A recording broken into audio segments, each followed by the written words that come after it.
CH-81 intermediate magicians की magic fight. हाँ, मुझे याद आया, समायरा के पास भी तो ऐसी ही कोई शक्ति है ना? आरव कुछ समय पहले ही इस दुनिया में आया था और अभी बहुत कुछ था जो उसे सीखना बाकी था।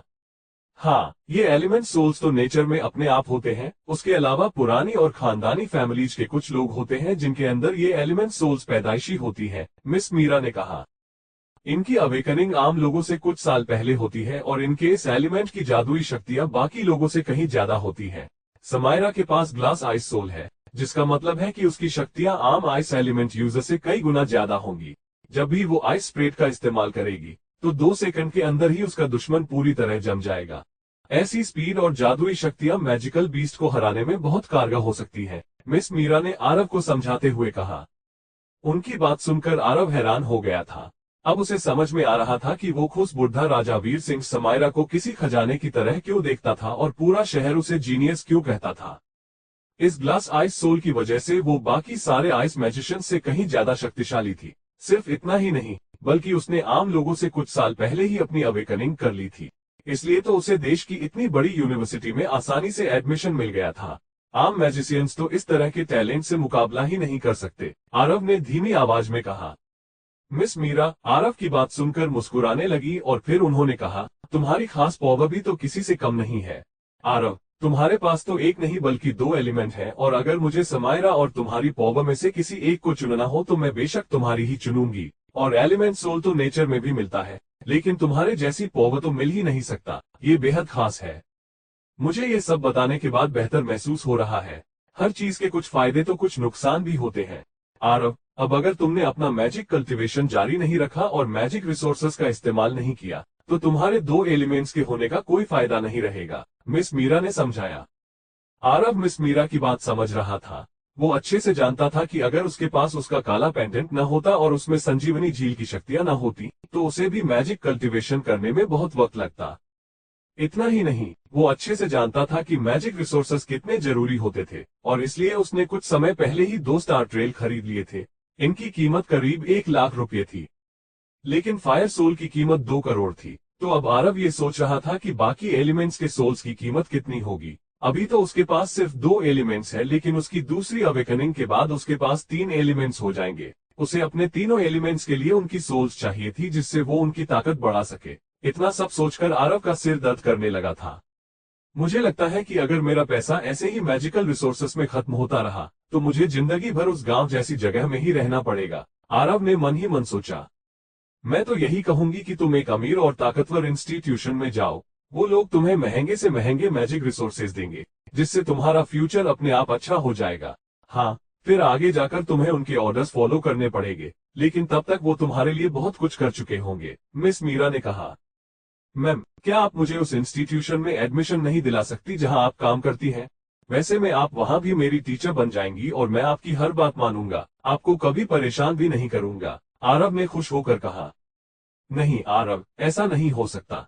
सीक्रेट कॉर्प्स में जाने के लिए कई सारे टेस्ट देने पड़ते हैं और मुझे नहीं लगता कि अभी तुम सीक्रेट कॉर्प्स में जाने के लिए तैयार हो। अभी तुम्हें किसी ऐसे इंस्टीट्यूशन में जाना चाहिए जहां तुम्हारी उम्र के मैजिशियंस हो, वही तुम्हारे लिए अच्छा रहेगा, मिस मीरा ने समझाया।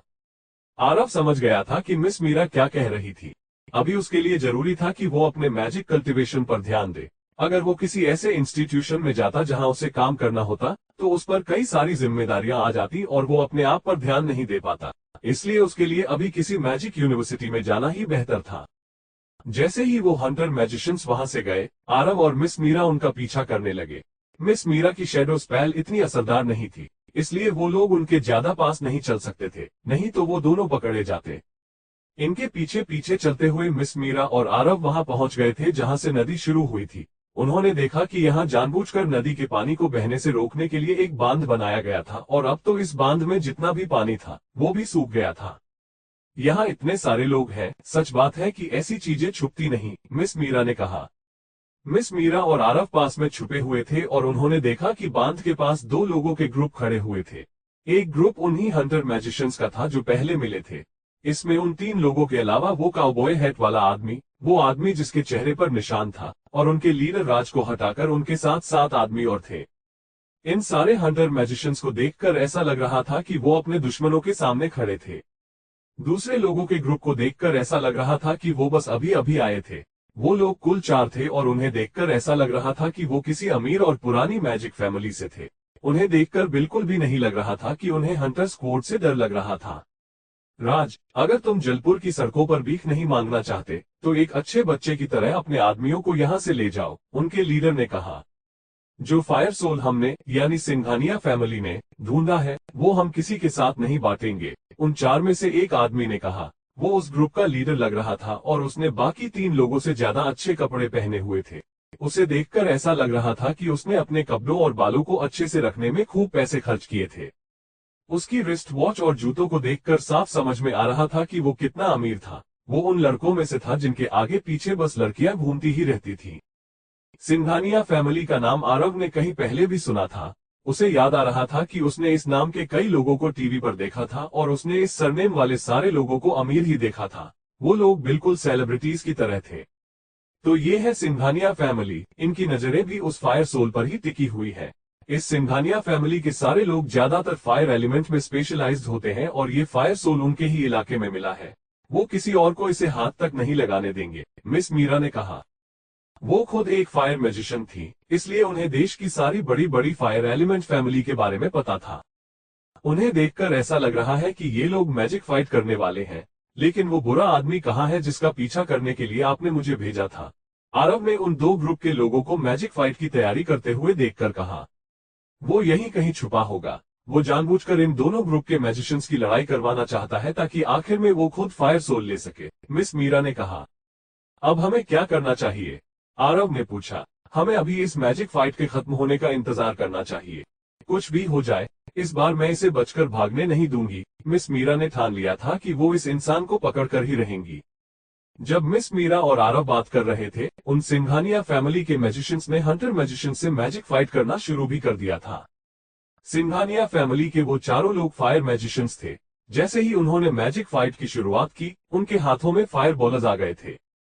आरव ने उनको अपनी primary magic spell fire burst का इस्तेमाल करने के लिए तैयारी करते भी नहीं देखा था। उन्हें देखकर ऐसा लग रहा था कि फायर बस्ट स्पेल का इस्तेमाल करना उनके लिए कोई बच्चों का खेल था। ये चारों तो इंटरमीडिएट मैजिशियंस है। लगता है सिंघानिया फैमिली सच में बेहद खास है। उन्होंने एक फायर सोल के लिए सारे इंटरमीडिएट मैजिशियंस को भेजा है। अगर ये लोग मेरे शहर में होते तो न जाने कितने फेमस होते, आरव ने सोचा। दूसरी तरफ हंटर मैजिशियंस का ग्रुप भी कमजोर नहीं था। उसमें से 3 लोग थे। ग्रुप का लीडर राज, काउबॉय हैट पहनने वाला इंसान और चेहरे पर निशान वाले इंसान के ऑरा से साफ समझ में आ रहा था कि वो तीनों भी इंटरमीडिएट मैजिशियंस थे। बाकी के 7 हंटर प्राइमरी मैजिक के 3rd लेवल पर थे। वो इस 3rd लेवल मैजिक का इस्तेमाल सिर्फ 3 सेकंड में कर सकते थे। इस हंटर ग्रुप में सारे एक्सपर्ट मैजिशियंस हैं। ये लोग चाहे तो मिलकर एक वॉरियर क्लास मैजिकल बीस्ट को भी मार सकते थे। हमें यहाँ से दूर छिपना होगा, नहीं तो उनकी मैजिक फाइट से हमें चोट लग सकती है। मिस मीरा ने आरव का हाथ पकड़ा और बहुत आहिस्ता आहिस्ता उसे पीछे खींचने लगी। तभी अचानक उन्होंने अपनी शैडो स्पेल का इस्तेमाल किया। इस पल आरव के लिए तो मानो जैसे सब कुछ काला हो गया था। उसे कुछ भी नहीं दिखाई दे रहा था। कुछ पलों बाद जब उसे दिखाई देना शुरू हुआ तो वो उस जगह से काफी दूर आ चुका था जहां वो पहले खड़ा हुआ था, लगभग 30 मीटर दूर। आरव मिस मीरा की ये स्पेल देखकर हैरान रह गया था। इस स्पेल को हाई स्पीड शैडो कहते हैं। ये शैडो एलिमेंट की एक प्राइमरी लेवल स्पेल है। अगर तुम्हें तुम्हारी दूसरी मैजिक अवेकनिंग में शैडो एलिमेंट मिला तो तुम भी बहुत जल्दी ही इस स्पेल को सीख जाओगे, मिस मीरा ने मुस्कुराते हुए कहा। आरव ये बात सुनकर बिल्कुल किसी बच्चे की तरह एक्साइटेड हो गया था। उसे हमेशा शैडो एलिमेंट बहुत रहस्यमयी लगता था और वो दिल से चाहता था कि उसे ये एलिमेंट मिले। बूम बूम कच टक, सिंघानिया फैमिली के मैजिशियंस और हंटर मैजिशियंस अब भी मैजिक फाइट कर रहे थे। उनके फायर बस्ट के धमाकों की आवाज जंगल में चारों तरफ गूंज रही थी। आरव उन्हें बहुत ध्यान से देख रहा था। उन इंटरमीडिएट मैजिशियंस ने अब तक अपनी इंटरमीडिएट स्पेल्स का इस्तेमाल नहीं किया था। एक इंटरमीडिएट मैजिशियन को अपने इंटरमीडिएट स्पेल का इस्तेमाल करने के लिए 49 स्टॉर्स को कंट्रोल करने की जरूरत होती थी। जब तक वो अपने स्टार एटलस बना पाते तब तक उनके दुश्मन उन पर कुछ प्राइमरी स्पेल्स का हमला कर चुके होते थे। प्राइमरी स्पेल्स की जादुई शक्ति इंटरमीडिएट स्पेल्स की शक्ति से कम तो होती थी, लेकिन प्राइमरी स्पेल्स की रफ्तार काफी तेज होती थी।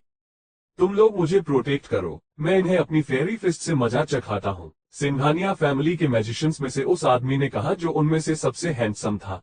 उन्हें देखकर साफ समझ में आ रहा था कि वो चारों पहले भी एक साथ मैजिक फाइट कर चुके थे। बाकी के 3 मैजिशियंस तुरंत ही उस हैंडसम मैजिशियन के इर्द गिर्द घेरा बनाकर खड़े हो गए थे और उनके बीच खड़ा हुआ वो मैजिशियन एक एक करके अपने स्टॉर्स जोड़कर स्टार पाथ बना रहा था। ये स्टार पाथ एक दूसरे के साथ जुड़कर स्टार एटलस बना रहे थे। जैसे ही उसकी स्टार एटलस पूरी हुई, उस मैजिशियन की बॉडी के चारों तरफ फायर फ्लेम्स आ गई थी। उसे देखकर ऐसा लग रहा था कि उसकी ये आग सबको जला देगी। देखते ही देखते वहां का तापमान बेहद बढ़ गया था। फेयरी फिस्ट हमला करो। जैसे ही बाकी 3 मैजिशियंस ने उसे अपने इंटरमीडिएट स्पेल का इस्तेमाल करते हुए देखा, वो लोग उसके रास्ते से हट गए और वो हैंडसम मैजिशियन देखते ही देखते अपनी फायर स्पेल का इस्तेमाल करने के लिए अब पूरी तरह से तैयार था।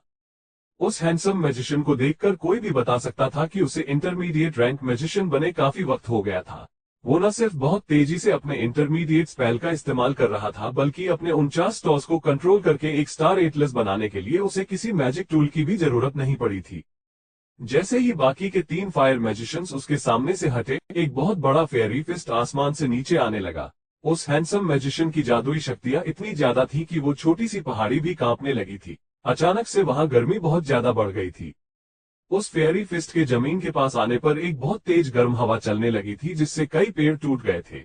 जब तक वो फेयरी फिस्ट जमीन पर लगा, तब तक डर के मारे वहां से सारे हंटर मैजिशियंस यहाँ वहां भागने लगे थे। लेकिन वो काउ बॉय हैट वाला हंटर मैजिशियन अभी भी वहीं खड़ा हुआ था, ऐसे जैसे फेयरी फिस्ट का उस पर कोई असर ही नहीं होने वाला था। रॉक बैरियर रक्षा करो, उस काउ बॉय हैट वाले मैजिशियन ने अपने हाथ सामने की तरफ करते हुए कहा। उस फेयरी फिस्ट की आग के बीच में एक पत्थर की दीवार उड़ते हुए नजर आ रही थी। ये रॉक बैरियर देखते ही देखते सारे हंटर मैजिशियंस के सामने आ गया और उन्हें फेयरी फिस्ट से बचा रहा था। आरव फेयरी फिस्ट की शक्ति से बखूबी वाकिफ था। वो जानता था कि फेयरी फिस्ट का सबसे पहला ताकतवर हिस्सा उसका सेंटर होता था, जो बड़ी बड़ी बिल्डिंग्स को भी कुछ ही पलों में राख कर सकता था। उसके सामने कुछ भी नहीं टिकता था। लेकिन जब ये फेयरी फिस्ट उस रॉक बैरियर से टकराया, तो उस रॉक बैरियर ने उसे रोक लिया। काउ बॉय हैट वाला मैजिशियन, जिसने रॉक बैरियर का इस्तेमाल किया था, वहां आरव की आंखों के सामने खड़ा था। वो भी बिल्कुल सही सलामत। सिर्फ वो ही नहीं, बल्कि सारे हंटर मैजिशियंस एकदम सुरक्षित थे। उन्हें एक खरोंच तक नहीं आई थी। ये इंटरमीडिएट रैंक का रॉक स्पेल रॉक बैरियर है। इसे जादुई दुनिया में इंटरमीडिएट रैंक पर सबसे ताकतवर डिफेंसिव स्पेल माना जाता है। मिस मीरा बिल्कुल किसी स्कूल टीचर की तरह ही आरव को इस इंटरमीडिएट रैंक मैजिक फाइट के बारे में वो सारी बातें बता रही थी जो उसे नहीं पता थी।